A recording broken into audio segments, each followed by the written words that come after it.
రేపు తమిళనాడు ఎన్నికల పోలింగ్ జరగనుంది. రాష్ట్ర వ్యాప్తంగా మొత్తం 5,73,00,000 మంది ఓటర్లు ఓటు హక్కును వినియోగించుకోనున్నారు. రాష్ట్రంలో కొత్తగా ఓటు హక్కు పొందిన వారు 14,59,000 మంది ఉన్నారు. ఎన్నికల విధుల్లో 3,60,000 మంది పోలింగ్ సిబ్బంది పాల్గొంటున్నారు. పోలింగ్ సందర్భంగా భద్రత కోసం 83,000 మందికి పైగా పోలీసులు మోహరించారు. 300 కంపెనీల సీఆర్పీఎఫ్ బలగాలతో భారీ బందోబస్తు ఏర్పాటు చేశారు.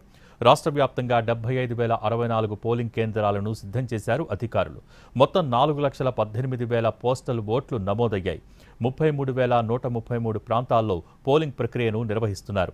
68,501 మంది సర్వీస్ ఓటర్లు ఓటు వేయనున్నారు. 75,064 కంట్రోల్ యూనిట్స్ను సిద్ధం చేశారు అధికారులు. ఓటింగ్ శాతం పెంచేలా ఎన్నికల సంఘం చర్యలు తీసుకుంటోంది.